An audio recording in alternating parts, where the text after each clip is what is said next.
오늘 함께 나눌 본 말씀은 사도행전 9장 19절 하반절에서 31절까지 말씀 함께 보도록 하겠습니다. 사울이 다메섹에 있는 제자들과 함께 며칠 있을새 즉시로 각 회당에서 예수가 하나님의 아들이심을 전파하니 듣는 사람이 다 놀라 말하되 이 사람이 예루살렘에서 이 이름을 부르는 사람을 멸하려던 자가 아니냐. 여기 온 것도 그들을 결박하여 대제사장들에게 끌어가고자 함이 아니냐 하더라. 사울은 힘을 더 얻어 예수를 그리스도라 증언하여 다메섹에 사는 유대인들을 당혹하게 하니라. 여러 날이 지나매 유대인들이 사울 죽이기를 공모하더니 그 계교가 사울에게 알려지니라. 그들이 그를 죽이려고 밤낮으로 성문까지 지키거늘 그의 제자들이 밤에 사울을 광주리에 담아 성벽에서 달아내리리라. 사울이 예루살렘에 가서 제자들을 사귀고자 하나 다 두려워하여 그가 제자됨을 믿지 아니하니 바나바가 데리고 사도들에게 가서 그가 길에서 어떻게 주를 보았는지와 주께서 그에게 말씀하신 일과 다메섹에서 그가 어떻게 예수의 이름으로 담대히 말하였는지를 전하니라. 사울이 제자들과 함께 있어 예루살렘에 출입하며 또 주 예수의 이름으로 담대히 말하고 헬라파 유대인들과 함께 말하며 변론하니 그 사람들이 죽이려고 힘쓰거늘 형제들이 알고 가이사랴로 데리고 내려가서 다소로 보내니라. 그리하여 온 유대와 갈릴리와 사마리아와 교회가 평안하여 든든히 서가고 주를 경외함과 성령의 위로로 진행하여 수가 더 많아지니라. 아멘.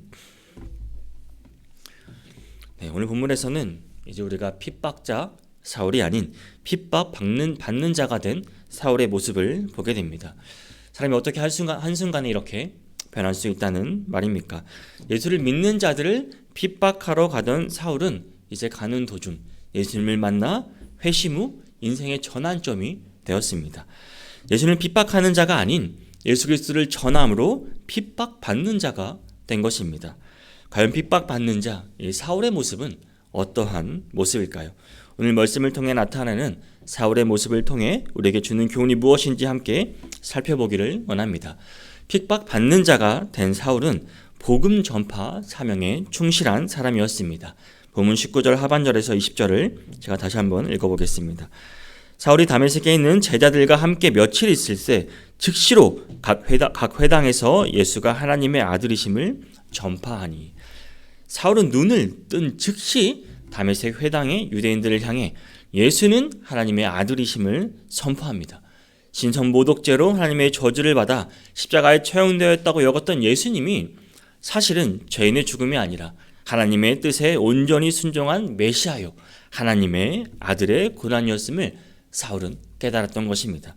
부활하신 예수님과의 그 만남은 그 사울의 인생에서 그의 신학과 그의 가치관과 인생의 목표 전체의 변화를 불러왔습니다. 예수님을 믿는다는 것은 여러분 전혀 다른 세계관을 수용한다는 것입니다. 예수님을 믿는 자들을 핍박하던 사울이 이제 예수님을 전파함으로 핍박받는 자가 되었다는 것입니다. 그의 인생이 완전히 바뀌었습니다. 이제 사울은 틈만 나면 복음 전파를 하고 있습니다. 이를 보는 주변 사람들의 반응은 어떠했겠습니까? 본문 21절, 22절입니다. 듣는 사람이 다 놀라 말하되 이 사람이 예루살렘에서 이 이름을 부르는 사람을 멸하던 자가 아니냐. 여기 온 것도 그들을 결박하여 대제사장들에게 끌어가고자 함이 아니냐 하더라. 사울은 힘을 더 얻어 예수를 그리스도라 증언하여 다메섹에 있는 유대인들을 당혹하게 하니라. 예수님이 하나님의 아들이심을 그리고 예수가 그리스도라는 선포를 합니다. 이 가르침을 믿고 예수님을 하나님의 아들과 메시아로 따르던 자들을 핍박하기 위해 사울이 예루살렘에서 다메섹으로 올라온다는 소식을 들었던 그 회당의 그 유대인들은 실로 사울의 이 모습을 보고 이러한 변화를 보고 경악을 금할 수 없었습니다. 사랑하는 성도 여러분, 사울은 몸이 정상적으로 회복되는 즉시 다메섹에서 복음을 증거하였습니다. 그의 이러한 행동은 그가 전도자로서 자질을 보여줌과 동시에 구원받은 성도에게 가장 먼저 요구되는 것이 무엇인지 우리에게 알려주는 것입니다. 그것은 곧 복음 전파입니다. 하나님께서 사울을 택하여 구원하신 것이 복음을 전파하도록 하기 위함이었습니다. 이 또한 우리를 택하여 구원하신 것도 복음을 증거하도록 하기 위하였다는 사실을 여러분 기억하시기를 바랍니다. 그러므로 성도 여러분, 우리가 가장 먼저 기억해야 할 것은 우리도 사도 바울처럼 주어진 복음 전파 사명에 충실한 사람이 되어야 한다는 사실입니다. 이 점을 여러분 꼭 기억하시기를 바랍니다. 예수님의 가르침을 따르던 자들을 진멸하러 온 사울이 예수의 이름으로 전하고 유대인에게 예수님을 전하던 스데반을 죽이는데 앞장섰던 그 사울이 그 예수님을 전하는 것을 보고 그 다메섹과 이제 예루살렘의 유대인들은 사울을 죽이려고 했습니다. 본문 23절에서 25절까지 말씀입니다. 여러 날이 지나매 유대인들이 사울 죽이기를 공모하더니 그 계교가 사울에게 알려지니라. 그들이 그를 죽이려고 밤낮으로 성문까지 지키거늘 그의 제자들이 밤에 사울을 광주리에 담아 성벽에서 달아내리리라. 여러 날이 지나매라고 서술한 이 표현은 이제 다메섹 도상에서의 회심 사건과 관련된 사울 자신의 증언과 비교해 볼 때 특히 이 점은 이제 갈라디아서 1장 17절 18절을 보면 우리가 자세히 알 수 있습니다. 또 나보다 먼저 사도된 자들을 만나려고 예루살렘으로 가지 아니하고 아라비아로 갔다가 다시 다메섹으로 돌아갔노라. 그 후 3년 만에 내가 게바를 방문하려고 예루살렘에 올라가서 그와 함께 15일을 머무는 동안, 그러니까 사울이 다메섹에서 회심 그리고 그 소명 이후 아라비아로 갔다가 다시 다메섹으로 돌아온 때까지를 포함하는 기간입니다. 사울의 회심 소명이 있은 지 3년이 지나자 이제 다시 다메섹에 있는 유대인들은 과거에 사울이 그랬던 것처럼 그런 자신들의 종교적 열심 속에서 사울이 예수가 하나님의 아들이요 그리스도이심을 전하는 그 사울을 죽이고자 계획하게 되었던 것입니다. 그러나 이 음모는 이제 사울에게 알려지게 되었고 사울은 그의 제자들의 도움 속에서 간신히 다메섹을 빠져나오게 됩니다. 예수의 제자된 사울의 고난이 이미 시작된 것임을 우리에게 시사해주고 있는 셈입니다. 사도행전 9장 16절 말씀을 보면 그가 내 이름을 위하여 얼마나 고난을 받아야 할 것을 내가 그에게 보이리라 하시니, 이는 후에 아다니아에게 계시된 내용의 그 시작을 이미 우리에게 알리고 있습니다. 모든 것은 여러분 성경의 말씀대로 이루어지고 있다는 사실입니다. 복음 전파로 인한 고난은 당연히 따라오게 되어 있습니다. 또한 주변 사람들의 신뢰를 얻지 못할 수도 있습니다. 오늘 본문 26절 말씀을 보면 사울이 예루살렘에 가서 제자들을 사귀고자 하니 다 두려워하여 그가 제자됨을 믿지 아니하니. 여러분 한번 생각해 보시기를 바랍니다. 주 예수의 이름을 부르는 자들을 이제 잡아오기 위해 3년 전 그 예루살렘을 떠났던 사울이 이제는 주 예수의 이름을 선포하는 자가 변화되어 동료 유대인들로부터 핍박과 죽임당할 위협을 피해 예루살렘으로 오게 된 것입니다. 밤중 예루살렘으로 돌아오는 그 사울의 심정을 여러분 우리가 어떻게 온전히 다 헤아려 볼 수 있겠습니까? 사울이 예상하던 대로였을까요? 이제 대제사장 대신 예수님의 제자들을 만나 교제하고자 했던 그 사울과는 달리 이제 과거 그 자신의 악명으로 인해 예루살렘의 성도들은 여전히 그를 꺼리며 두려워할 수밖에 없었습니다. 예루살렘에서의 성도들을 향한 그 사울의 잔인한 핍박이 아직도 그들 마음속에는 상처로 남았고 또 사울이 예수의 제자로 변화됐다는 그 사실을 그들은 순전히 받아들일 수 없게 했을 것입니다. 그런데 여러분 복음을 전파함에 있어서 이러한 핍박 그리고 고난이 있고 또 주변 사람들에게 신뢰받지 못한다고 해도 다 하나님께서 그 복음을 전할 수 있는 길을 만들어준다는 사실 또한 여러분 기억하시기를 바랍니다. 본문 27절을 보면 바나바가 데리고 사도들에게 가서 그가 집에서 어떻게 주를 보았는지와 주께서 그에게 말씀하신 일과 다메섹에서 그가 어떻게 예수의 이름으로 담대히 말하였는지를 전하니라. 당시 예루살렘에 사람들이 사울을 두려워하고 또 예수님의 그런 제자됨을 믿지 않고 있을 때 예루살렘에 사울을 소개하고 추천한 자가 이제 그루보 레위 가문 출생한 그 요셉이었습니다. 그는 평소에 예루살렘 신앙 공동체 안에서 성도들을 잘 보살피기도 하고 또 성도들에게 덕을 끼침으로써 또한 사도들로부터 인정을 받아 그러니까 일명 바나바라 불렸습니다. 위로의 아들이라 불리는 바나바라는 자였습니다. 말하자면 이제 바나바를 통하여 예루살렘의 사도들은 사울이 어떻게 다메섹 도상에서 주 예수를 만나게 되었고 또 사울이 어떻게 회심하고 어떻게 소명을 받았는지 또 그 이후에 다메섹에서 어떻게 예수의 이름을 담대히 증거하였는지를 더욱 자세하게 그리고 확실하게 알게 된 것입니다. 이것은 사울이 사도들을 만나기 전 바나바와 만날 기회가 있었음을 말해줍니다. 이 만남을 통해 바나바는 사울이 같은 형제로서 예수의 사람인 것을 충분히 인식하고 이제 그 사울을 그 사도들에게 소개하여 준 것입니다.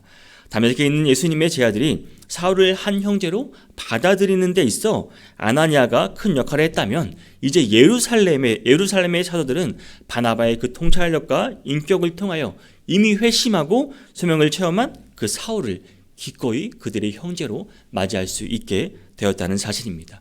여러분, 하나님께서는 이렇게 예비된 사람들을 통하여 스데반, 아나니아, 그리고 바나바 같은 이런 사람을 통하여 하나님의 새 일꾼을, 또 사울과 같은 이 바울과 같은 일꾼들을 세워나가시고 또 그들을 준비시켜 준다는 사실입니다. 이것이 하나님께서 복음을 전파하고 하나님의 나라를 확장하시는 방법입니다.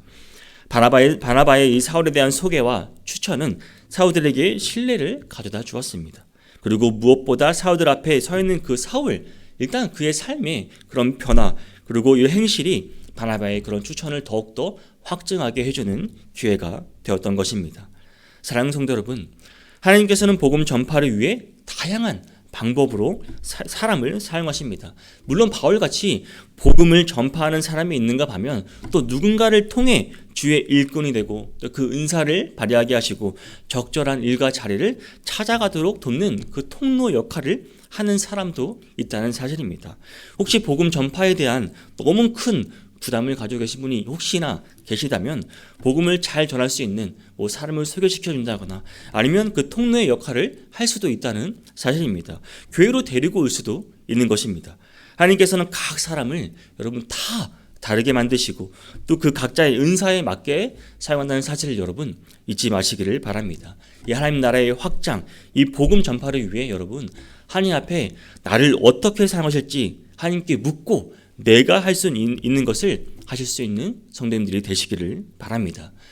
이제 예루살렘에서 신뢰를 얻은 사울은 어떻게 합니까? 다시 복음을 전파합니다. 바울은 틈만 나면 복음을 전파하고 있습니다. 본문 28절, 29절, 상반절까지 보겠습니다. 사울이 제자들과 함께 있어 예루살렘에 출입하며 또 예수의 이름으로 담대히 말하고 다시 또 복음을 전하기 시작합니다. 그리고 복음을 전한 후에는 어김없이 고난이 찾아옵니다. 계속 반복되는 결과입니다. 여러분, 우리 삶도 마찬가지 아니겠습니까? 본문 29절 하반절에서 30절까지의 말씀입니다.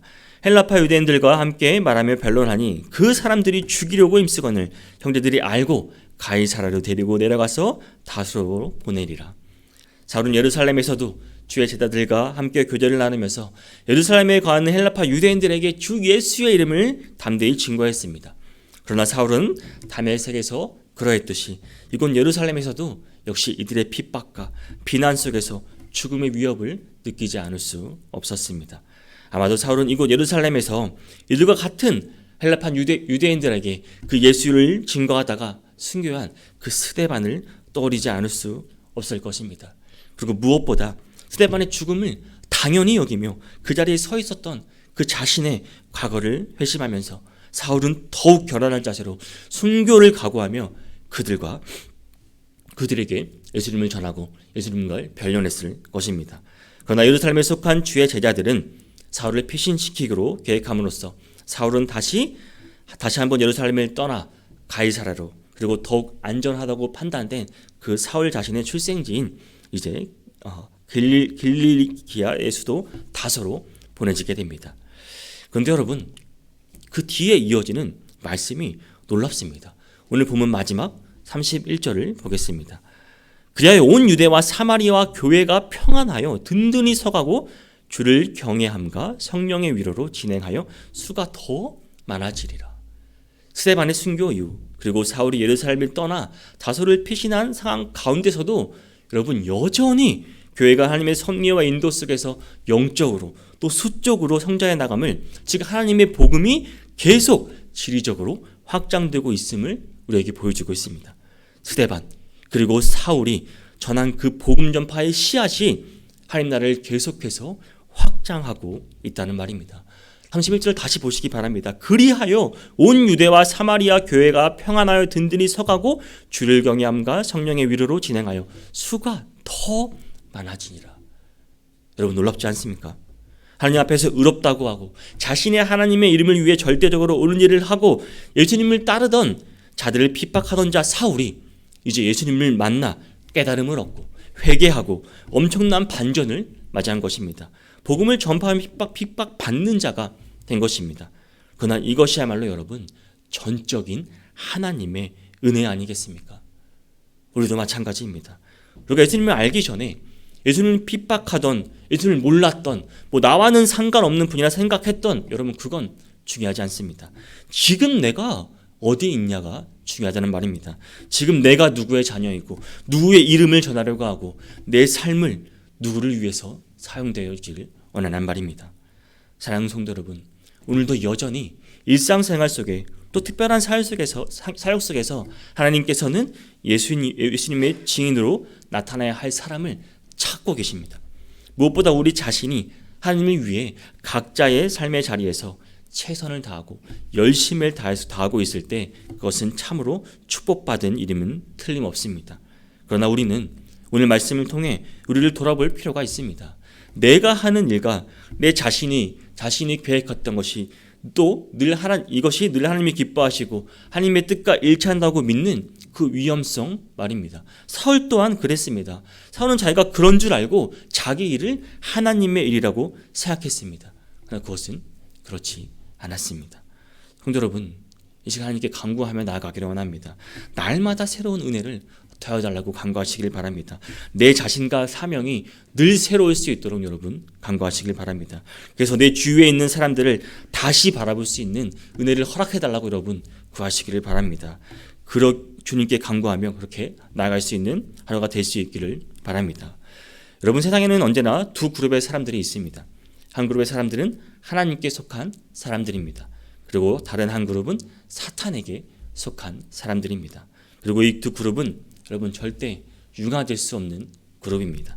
그 두 그룹은 항상 적대적이게 마련입니다. 특히 사탄에게 속한 그룹의 사람들은 하나님께 속한 그룹에 속한 사람들을 핍박합니다. 그리하여 하나님께 속한 사람의 그룹, 그 성도들은 세상의 고난을 당하게 마련입니다. 즉 성도가 세상에서 받는 이 고난은 자신이 여러분 하나님께 속한 자임을 증명하는 것이기도 하는 것입니다. 사울을 통해서 우리가 잘 보았습니다. 그러므로 성도라 하는 우리는 고난을 받을 때 낙심하거나 좌절하기보다 오히려 자신이 하나님께 속하였음을 여러분 확신하고 또 그 은혜에 감사하시길 바랍니다. 우리의 믿음을 더욱더 굳게 서게 할 것입니다. 그리고 비록 아무리 큰 고난이 닥친다 해도 우리의 본연의 그 임무인 여러분 복음 전파의 사명을 성실하게 감당할 수 있는 성도님들이 되시기를 바랍니다. 핍박받는 자가 된 사울처럼 핍박받는 자가 된 우리 또한 하나님의 전적인 여러분 은혜 안에 있음을 기억하시는 하루가 될 수 있기를 주님의 이름으로 축복합니다.